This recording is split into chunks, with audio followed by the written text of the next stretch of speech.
Hello mes lapins, donc voici l'épisode 3 sur l'exposition qui est actuellement au Louvre, Revoir Van Eyck, la Vierge du chancelier Rollin, puisque cette œuvre a été restaurée par le Louvre et qu'elle est absolument magnifique.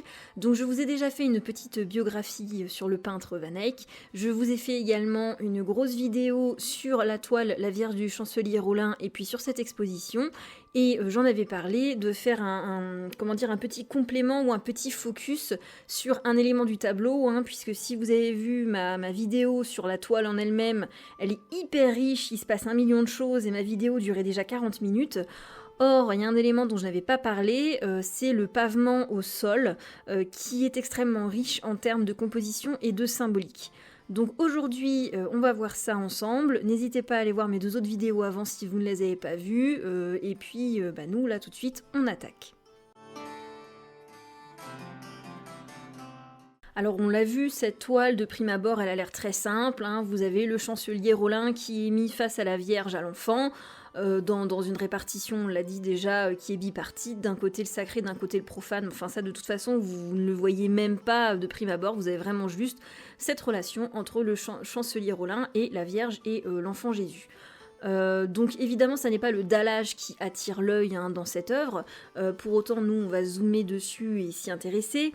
Donc le dallage de prime abord, je l'ai dit, il attire pas l'œil et il a l'air d'une composition, on va dire, relativement simple. Vous avez une alternance avec des bandes qui sont avec des carreaux unis sans motif, dans des teints d'un côté qui sont blancs en alternance avec un espèce de violet de Parme un petit peu particulier, donc tout ça sans motif, et ça s'alterne avec des bandes qui sont elles totalement colorées, qui elles-mêmes comportent une alternance entre carreaux unis et carreaux à motif en fait. Au milieu de la toile, vous avez ces 3 bandes, elles, qui semblent du coup être vraiment la chose la plus, qui ressort le plus dans le dallage.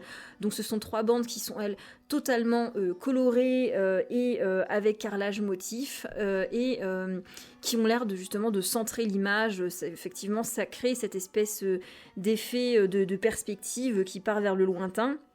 Et c'est ce qui attire le plus l'œil, on va dire, en termes de composition du dallage. Donc ça, c'est pour la composition de base, si on n'y prête pas attention et qu'on ne cherche pas à savoir ce qui se cache derrière ce dallage qui est beaucoup plus complexe que ce que l'on pense. Donc on va s'intéresser maintenant aux carreaux à motifs. La première chose à voir, c'est qu'on note qu'il y a plusieurs motifs différents si on prend un petit peu le temps de regarder. Donc il y a 4 motifs différents en tout. Vous avez 2 motifs en forme d'étoile, donc on va les appeler les motifs A et B, qui sont sensiblement les mêmes sauf au niveau des couleurs. Et puis ensuite, vous avez 2 autres motifs différents, mais qui sont tous 2 à base de losanges et qui forment en fait quelque part une espèce de croix en fait. Et donc ce sont 2 motifs différents, donc ça fait bien 4 motifs en tout. Et donc justement, c'est en s'intéressant aux motifs, aux carreaux qui ont des motifs et qui ne sont pas unis, de couleurs toutes simples, que l'on commence à avoir une espèce de sensation qu'il y aurait en tout cas 2 anomalies qui dérégleraient la logique en fait de cette composition qui au départ semble vouloir être parfaitement symétrique et parfaitement ordonnée. Alors, il faut noter en fait qu'il y a une des travées de dallage qui semblerait devoir n'être qu'une alternance de carreaux blancs et parme violacé, et pourtant sur laquelle apparaît un carré à motif losange qui semble être une première anomalie, puisqu'on a l'impression en fait que ces bandes-là ne devraient être faites que de carreaux qui sont unis. Or, on ne sait pas pourquoi, il y a un seul et unique carreau à motif qui se balade parmi cette ligne, et donc ça nous semble être une première anomalie. La seconde anomalie, si on s'attarde aussi, c'est que si on se base sur les 3 barres centrales, les barres verticales avec les 3 lignes full color et entièrement carreaux à motif, les motifs semblent devoir s'alterner l'un l'autre. Sauf que si on s'intéresse à la logique de ces étoiles sur les lignes horizontales, donc là je ne parle pas de la verticale mais de l'horizontalité, eh bien l'alternance ne marche pas, comme vous pouvez le voir sur le schéma que je vous ai mis. Or, quand on voit à quel point Van Eyck était un maître du détail, on a du mal à s'imaginer qu'il ait pu se tromper en réalisant ce carrelage, et encore moins qu'il ait laissé quelque chose sur lequel il s'est trompé. Je vous le rappelle pour ceux qui ont vu l'analyse de l'œuvre complète, enfin presque complète parce qu'il y a encore tellement de choses à dire, eh bien Van Eyck, il ne laisse absolument rien au hasard dans ses compositions, donc c'est assez bizarre de voir ces deux anomalies exister sur cette toile. Eh bien tout simplement parce que ce ne sont absolument pas des anomalies. Donc je vous explique tout, puisque je vous ai dit que ça avait l'air d'être des anomalies, que ça n'en est pas. Eh bien, concernant la seconde anomalie, qui est celle où, d'un point de vue horizontal, l'alternance logique des motifs à étoiles qui devraient fonctionner ne fonctionne pas, eh bien, tout simplement, c'est vraiment... vous allez voir, c'est simple. Il suffit en fait de se rendre compte que l'ensemble du dallage, en fait, il est composé de façon symétrique, mais en fait, à partir de la bande centrale qui départage le côté profane à gauche avec le chancelier Rollin, du côté sacré à droite avec la Vierge, l'ange et puis l'enfant Christ, j'allais dire bébé Jésus, mais ce n'est pas très... voilà, enfin bref. Donc en fait, comme on l'a vu ensemble dans ma vidéo sur l'exposition et sur la toile, tout est ainsi séparé en deux. Il y a vraiment un côté profane et un côté sacré. Et en fait, eh bien, ces trois bandes au milieu, elles centrent ça, elles départagent cet espace sacré et profane.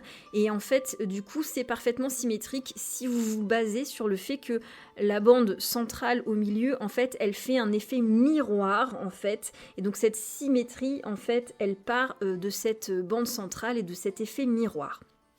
Donc, on continue avec la première anomalie, qui est cette bande qui devrait être faite uniquement de carreaux unis, et on ne sait pas pourquoi, et il y a un carreau à motif losange qui se balade de ce côté-là, comme ça, un petit peu, en tout cas on a l'impression que c'est un peu sans raison, que c'est un petit peu gratuit, que c'est peut-être uniquement ornemental. Eh bien, pas du tout, ce losange-là, il ne s'est absolument pas perdu dans la composition, c'est une volonté, puisque manifestement, Van Eyck, en fait, je le redis, un maître du détail, semble avoir incrusté, en fait, dans cette composition du pavement, un motif de croix, même si nous on ne le voit pas évidemment de prime abord, et en fait donc ça n'est pas une anomalie, mais c'est une des subtilités de cette œuvre. D'ailleurs le manteau de la Vierge à droite, il cache le carreau manquant de cette croix, et en fait s'il n'y avait pas ce manteau placé à cet endroit-là, il n'y aurait donc pas d'asymétrie, il n'y aurait pas d'anomalie, puisqu'en fait vous vous rendriez compte que avec cet effet miroir, eh bien il y a un carreau aussi sur la ligne opposée de l'autre côté. Et voilà, ça c'est encore une fois tout le charme de cet artiste en fait, qui nous procure toujours des toiles avec multitude de détails, de niveaux de lecture et de compréhension, et qui nous propose là même à nous de compléter mentalement et de réfléchir sur sa composition pour se rendre compte qu'en fait il y a cet élément qui forme une croix qui nous est quelque peu dissimulé, en tout cas qui ne nous est pas montré dans cette entièreté, pardon, j'allais dire ancienneté, rien à voir. J'ajouterai aussi, après, concernant les carreaux unis, qu'il n'y a pas de problème de composition et que tout est bien symétrique, encore une fois en partant de la bande centrale, toujours dans ce jeu de miroir entre le côté sacré et le côté profane.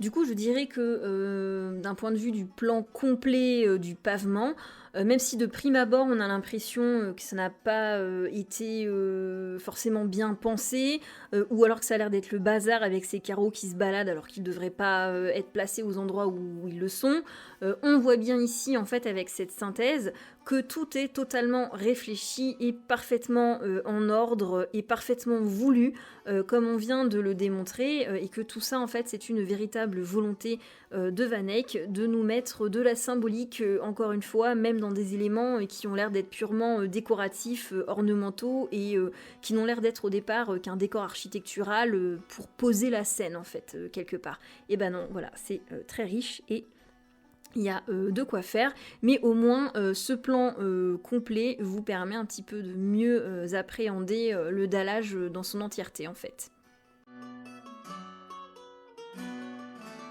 Donc on a fait une vue d'ensemble du pavement, mais il faut savoir que qui dit Van Eyck dit encore beaucoup de choses, des détails cachés dans ce pavement. Hein. Il n'y a pas que la croix centrale qui est plus ou moins révélée, plus ou moins cachée, qui est à mettre en exergue dans cette œuvre.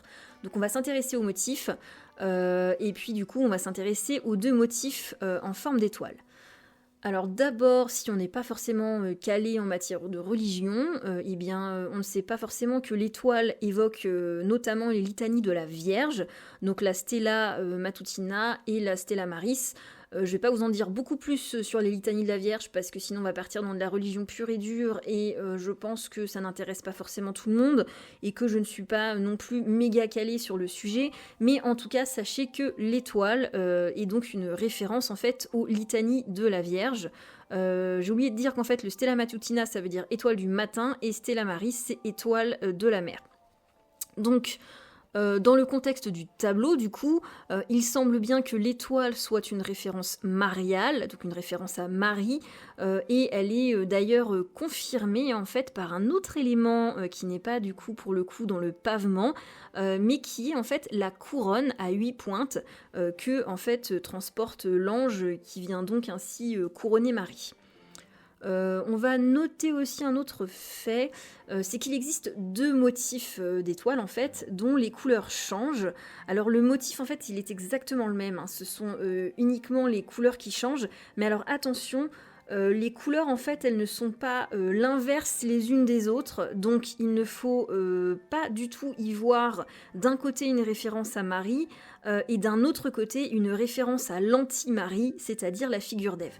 Là pas du tout, les deux étoiles bien que ça ne soit pas les mêmes, elles ne sont pas en opposition et donc elles sont toutes les deux rattachées à la figure de Marie et donc c'est un pavement du coup marial. Voilà, donc ce pavage étoilé, il faut le prendre en compte dans son ensemble, c'est donc une symbolisation de la Vierge. Que dire d'autre Ah bah si oui, j'ai encore une petite info en fait sur ce pavage en étoile. Eh bien, il s'agit du même motif que l'on peut retrouver sur un autre tableau de l'artiste, hein, donc un autre tableau de Van Eyck. Je ne sais pas si vous le connaissez, ça n'est pas le plus célèbre de l'artiste. Et c'est cette toile que je vous montre hein, qui s'appelle La fontaine de la grâce de l'artiste, sur laquelle vous allez retrouver la Vierge aussi, et puis sur laquelle surtout vous retrouvez en bas, comme vous pouvez le voir, eh bien ce pavement, donc où vous avez exactement les mêmes motifs en étoile. Alors on passe maintenant aux motifs en losange qui eux aussi en fait cachent évidemment une symbolique différente de ceux en étoile. Donc en fait, si vous regardez bien, ce sont des losanges, mais c'est vrai que quelque part en fait ils ont aussi un petit peu une forme de croix.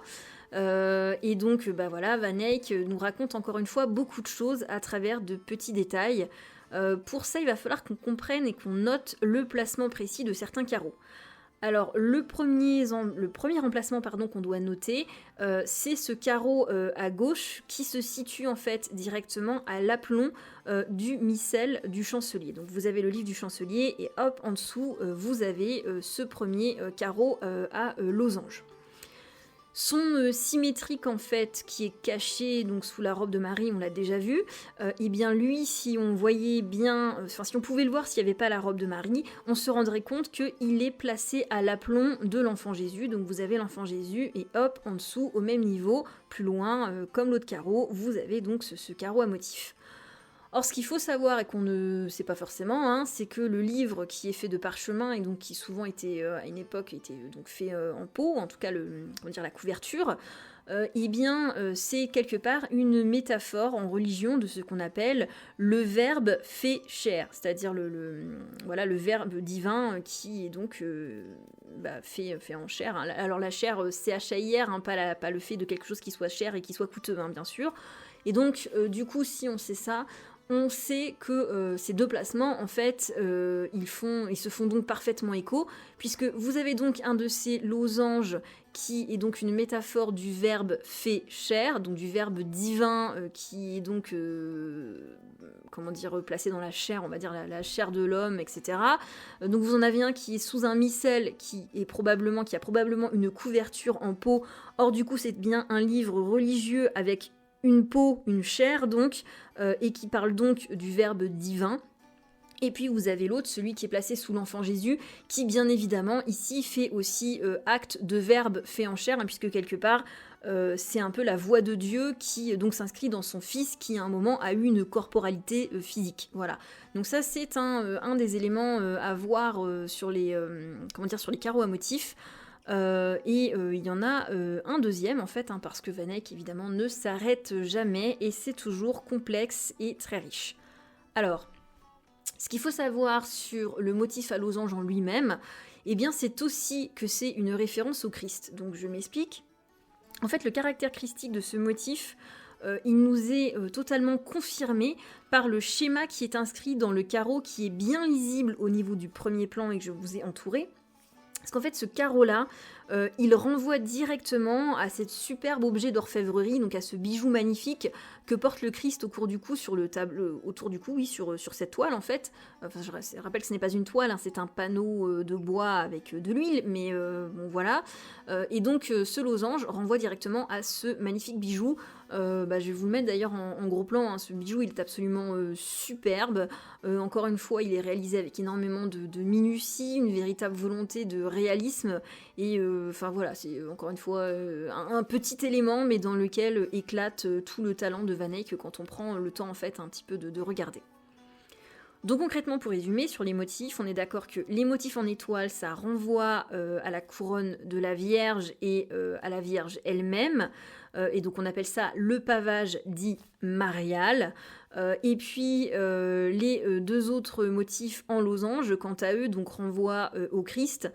Et donc on l'appellera le pavage christique, hein, puisque c'est le verbe fait chair, et donc Jésus incarné, en tout cas l'homme, enfin Dieu incarné dans l'homme, hein, entre guillemets, et puis également ce bijou, cette croix, donc cette croix du Christ. Voilà. Ah si, j'ai oublié.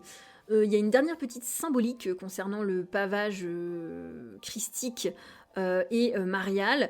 Eh bien oui, évidemment, il y a encore un autre niveau de lecture qui nous reste à découvrir. En fait, c'est dans l'enchevêtrement, dans la régularité, la répétition et la prévisibilité en fait de ces deux différents motifs marial et christique qui ont l'air de s'enchevêtrer en fait comme ça et qui auraient donc comme caractéristique en fait symbolique le fait que en fait l'irruption de l'enfant Jésus dans la trame mariale, et bien en fait ça transformerait Marie femme parmi les autres, et bien ça la transforme bel et bien en Marie, mère de Dieu, échappant à l'humaine condition, d'où le fait également que la Vierge Marie sur ce tableau, elle est couronnée par un ange, et donc effectivement, ça n'est pas une femme avec un enfant, c'est Marie, la mère de Dieu, avec l'enfant Jésus. Voilà, là on a fait le tour à propos des différentes symboliques qu'on peut trouver dans les motifs de ce pavement. Il nous reste encore pour en finir à parler en fait, pour en finir avec toute cette symbolique cachée dans ce pavement, eh bien il faut parler des carreaux qui sont unis, qui quant à eux en fait sont réguliers, sont constitués justement par des carreaux qui n'ont pas de motif, simplement des carreaux de différentes couleurs. Et en fait, ces carreaux-là, en fait, seraient tout simplement une référence en fait à la vie profane et donc à la figure du chancelier Rollin, simple homme, homme parmi les autres, et donc figure absolument pas du tout divine en fait, mais figure terrestre, figure humaine donc. Je pense qu'on a fait à peu près le tour du sujet. Clairement, c'est une œuvre qui est extrêmement riche, extrêmement fascinante. Je pense que je n'ai même pas parlé absolument de tous les détails qu'il y a dans la toile. Je pense qu'il y en a que je n'arrive même pas à voir et à envisager avec mon regard du XXIe siècle et également par rapport à mes différentes lectures. Il y a peut-être des niveaux de lecture qui sont perdus, qui se sont un peu perdus à travers les siècles et puis que les historiens n'ont pas forcément réussi à relever de nos jours. Voilà, en tout cas j'espère que cette série sur cette exposition Revoir Van Eyck vous aura plu. Je ne peux que vous conseiller d'y aller si vous en avez l'occasion, parce que c'est vraiment... ça n'est pas une grande... c'est pas une très grande exposition quand on rentre dedans, mais en fait si, parce qu'il y a vraiment 1 million de choses à voir. Enfin, c'est un vrai plaisir. Enfin, je peux que vous enjoindre d'y aller. Merci en tout cas à ceux qui me suivent, à ceux qui commentent. Je réponds toujours, en tout cas j'essaye, et puis à ceux qui partagent en fait, qui m'aident à avoir un petit peu de visibilité et justement à pouvoir avoir des échanges sur des sujets d'art qui me tiennent à cœur. Je vous dis à très bientôt pour la suite. Pour ceux qui suivent mes vidéos, ne vous inquiétez pas, hein, la saga Mucha, chantre de l'art nouveau, continue. J'ai un nouvel épisode qui sort très très vite. Je n'en ai pas non plus totalement fini avec mon cycle sur Gustave Moreau, donc ne vous inquiétez pas, hein, mes deux sagas sont toujours en cours, et je vous dis à très vite dans une prochaine vidéo.